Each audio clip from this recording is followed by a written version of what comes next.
Okay, we've done reviews in snow, in cold, in rain, and in wind. I'm not too sure about this unrelenting sunshine, but anyway, that's how I'm going to tell you about my tester this week, the 2020 Ford Edge. The Edge is our homegrown Ford, built in Oakville, Ontario. That plant also makes the Lincoln Nautilus, which uses the same platform. Now, we've heard rumors that the Edge might be discontinued after this generation, and that would put that factory in jeopardy. But right now, they're nothing more than rumors. So I'm not going to speculate. I'm just going to tell you all about the Edge, Ford's 5-seater midsize SUV. In Canada, the Edge is Ford's second best-selling sport ute, topped only by the smaller Escape.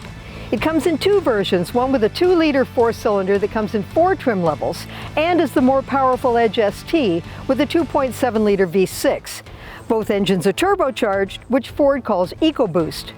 The Edge offers front-wheel drive or all-wheel drive. For any SUV that offers both, the base trim level is almost always front-wheel from any manufacturer. But in this case, the base Edge SE is all-wheel drive only, and it starts at $36,299. Next, you get the SEL or the ST line. Both of those in front-wheel are all-wheel drive. Despite its name, that ST line doesn't have the bigger engine, just more features. Then there's the Titanium in all-wheel only, and it's $43,699. Up from there and you're into the more powerful ST at $49,399. I'm driving the SEL all-wheel drive, which starts at $40,299. But of course there are options, and mine has a lot of them, including a panoramic sunroof, high-tech active safety features, convenience packages, and a cold weather package with a heated steering wheel, which I definitely am not going to need today because it's 35 Celsius out here right now. In all but the ST, you get that 2-liter EcoBoost 4-cylinder. It's officially rated at 250 horsepower and 280 foot-pounds of torque, but get ready, because I got a rant on the way here. These are the only power numbers Ford of Canada puts out, and you only get those when you run the engine on 93 octane fuel. Seriously, somebody buys a mid-size, mainstream family hauler and then only puts the priciest gas you can buy into it? I don't think so. Ford knows who's buying this vehicle.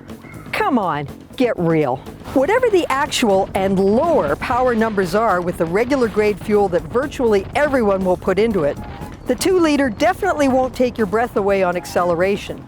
But once it's up to speed, it cruises along just fine, and the 8-speed automatic transmission shifts smoothly. The steering is well weighted, and it's a very pleasant vehicle to drive. The ride is smooth and comfortable, and the cabin is very quiet. Inside, I found the front seats to be supportive, and there's a lot of legroom in the second row, especially since there's also a lot of space under the front ones to tuck your toes. I've heard some people complain that they have trouble finding a comfortable driving position.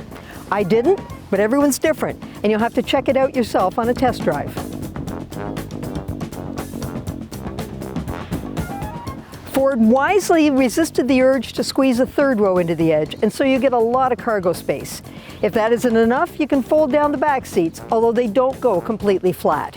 The controls are easy to use, except that I'd rather have a dial to control the cabin temperature rather than a toggle button. The infotainment is Ford Sync 3. It's a fairly intuitive system to use, and it includes Android Auto and Apple CarPlay. You get a dial for a shifter and cubbies for your small item storage.